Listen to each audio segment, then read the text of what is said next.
बिस्मिल्लाहिर्रहमानिर्रहीम। अज़ीज़ तलबा अस्सलाम वालेकुम। मैं खुर्रम रज़ा, आप देख रहे हैं मेरा YouTube channel Urdu class with Khurram. हाजिर हूँ आज नए उन्वान के साथ। आज का हमारा उन्वान है 11वीं जमात की गुलज़ार उर्दू से कौमी इत्तेफ़ाक। इस सिन्फ़ के एतबार से मज़मून है जिसके मुसन्निफ़ हैं सर सैयद अहमद ख़ान।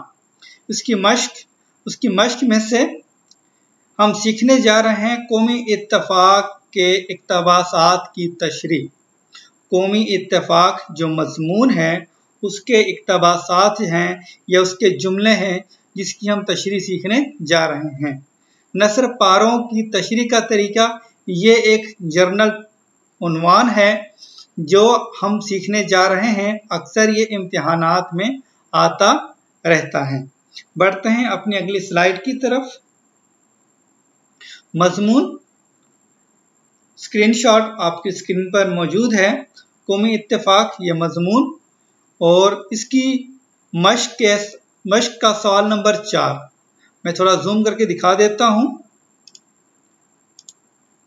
ठीक है, सवाल नंबर 4, दर्ज झेल जुमलों की वजाहत कीजिए। यहाँ पर सिर्फ जुमले हैं, उनकी वजाहत मांग रहा है। ठीक है, ये 3 जुमले हैं जिसकी हम वजाहत आज सीखेंगे।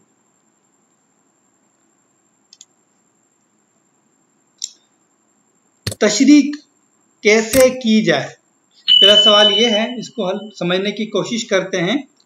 तशरीह करने के लिए हमारे पास हवाला मतन, सियाक़ो सबाक और तशरीह, क्योंकि तशरीह करनी होती है, ये इतना मुश्किल बात नहीं है, मगर हवाला मतन और सियाक़ो सबाक समझने की कोशिश करते हैं।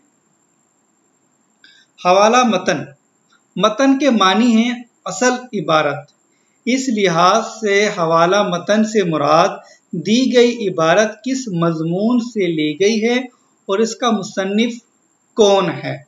ठीक है, मजमून से ली गई है या किसी कोई और सिन्फ है। ठीक है, सिन्फ अदब है, कोई और सिन्फ अदब है, वहां से ली गई है, तो वहां हमने बताना होगा।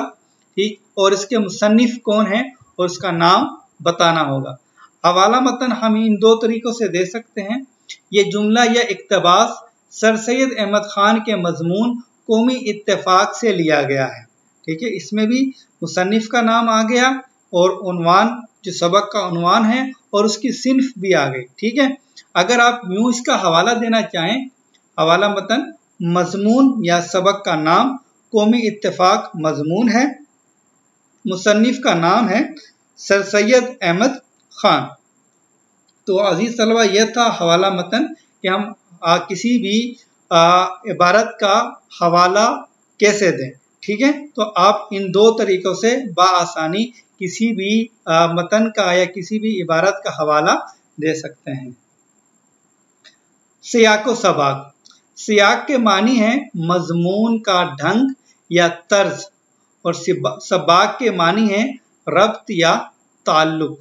कोया सियाक़ो सबाक का मतलब यह है कि इबारत का मजमून से क्या रब्त या ताल्लुक है।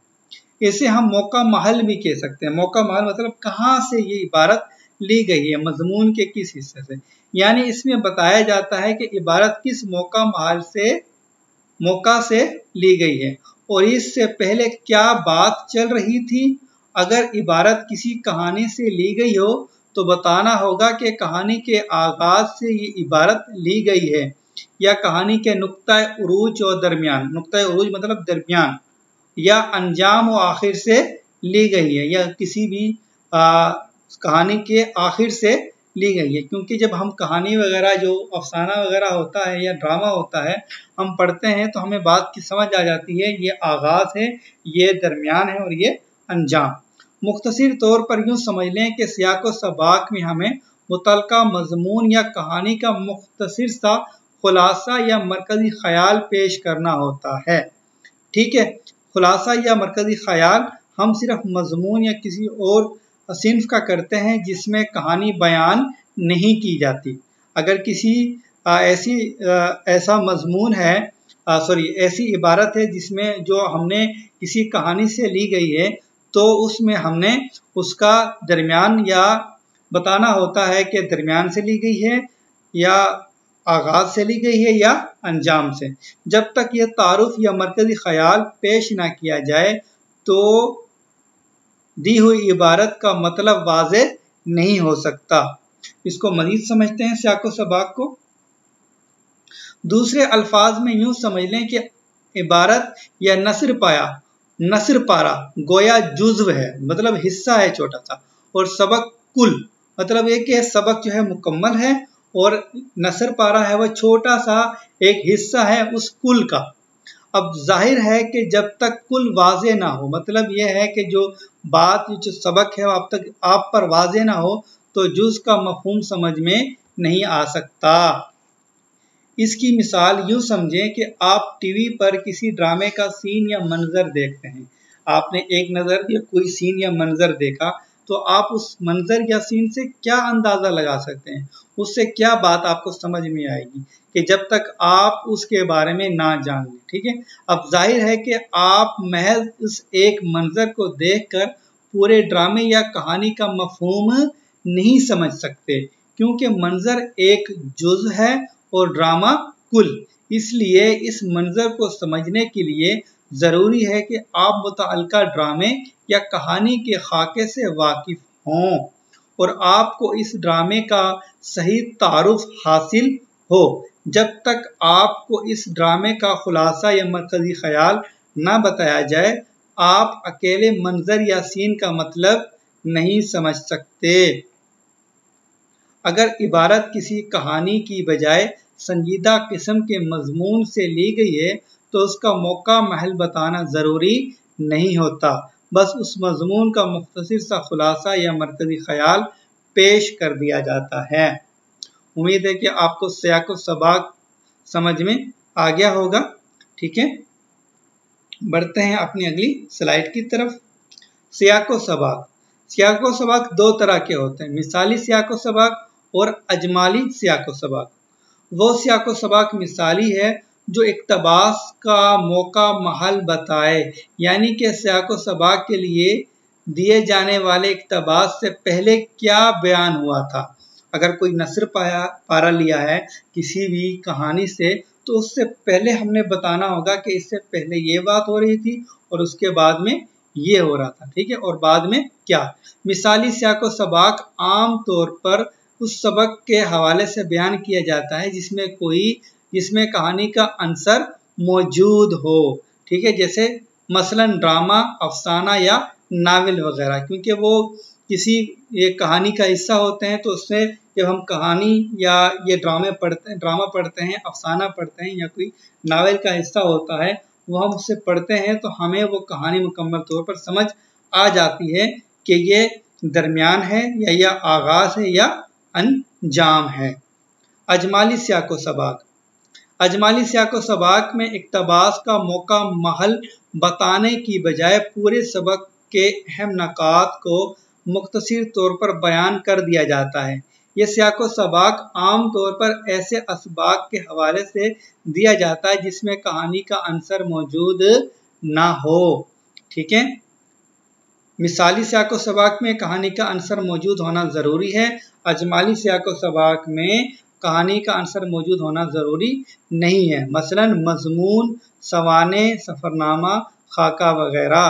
उम्मीद है कि आपको ये दो मिसालें सियाको सबाक की समझ में आ गई होंगी। बढ़ते हैं अपनी अगली स्लाइड की तरफ।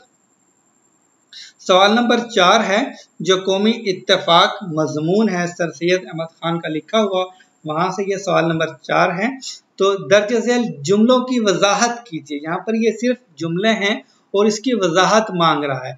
यहाँ पर ना ही हवाला मतन उन्होंने पूछा है और ना ही सियाको सबाक, मगर मैंने आप लोगों की आसानी के लिए यहाँ पर हवाला मतन भी तहरीर कर दिया है और सियाको सबाक भी तहरीर कर दिया है।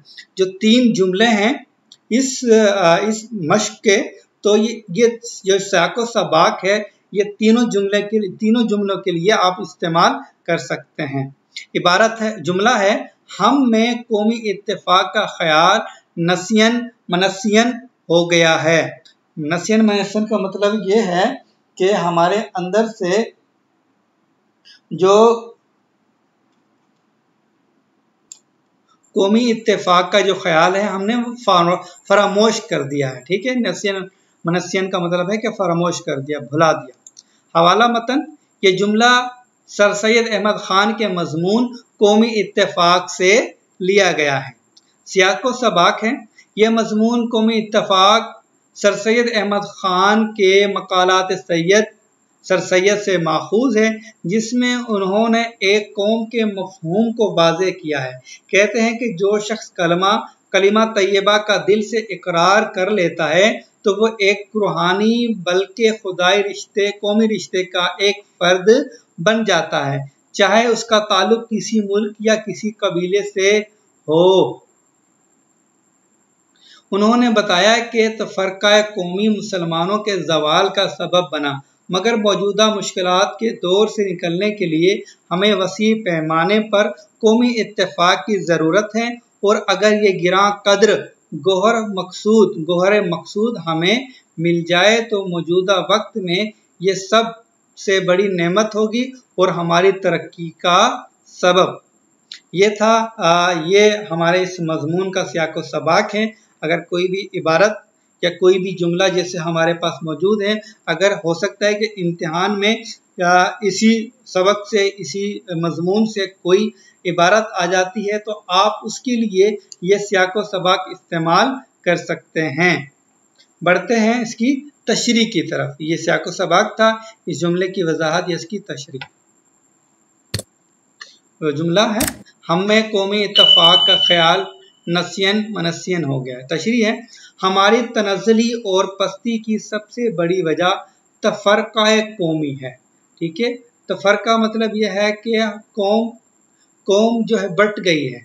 ठीक है, कौम के टुकड़े टुकड़े हो गए हैं। हमने बाहिमी इत्तेफाक और कौमी मफाद को फरामोश कर दिया है, सिर्फ ज़ाती मनफात के पीछे लगे हुए हैं। ज़ाती अगराज ने हमें इस कदर खुदगर्ज, लालची और हासिद बना दिया है कि हम मुसलमान की जान, माल और इज्जत पामाल करने में ज़रा नहीं हिचकिचाते। हाल आके इस्लाम ने हम पर यह सब हराम करार दिया है, इसलिए दुनिया में हम रुसवा होकर रह गए हैं। हमारी कामयाबी और खुशहाली का वाहिद रास्ता कौमी इत्तेहाद में मुज़मर है, मतलब कि उसमें पोशीदा है। हमें बहैसियत एक बेमिसाल अखुवत और भाईचारे के मुजाहिरा करना होगा, तभी हम दुनिया में खोया हुआ मकाम हासिल कर सकते हैं। अल्लामा इकबाल का शेर यहाँ फरमाते हैं, वो ज़माने में मुअज़्ज़ज़ थे मुसलमान होकर, वो ज़माने में मुअज़्ज़ज़ थे मुसलमान होकर, और तुम ख़ार हुए तारिके कुरान होकर। ठीक है, वो मुअज़्ज़ज़ थे मुसलमान होकर, क्योंकि मुसलमान का मतलब यह है कि वो मोमिन थे, सच्चे मोमिन। और हमने क्या किया है कि हमने जो मजबूत रस्सी थी मजबूत, उसको हमने छोड़ दिया है, इस वजह से हम दुनिया में रुसवा होकर रह गए हैं। ये थी जुज़ नंबर अलिफ की तशरीह। बढ़ते हैं जुज़ नंबर बे की तरफ। जुज़ बे,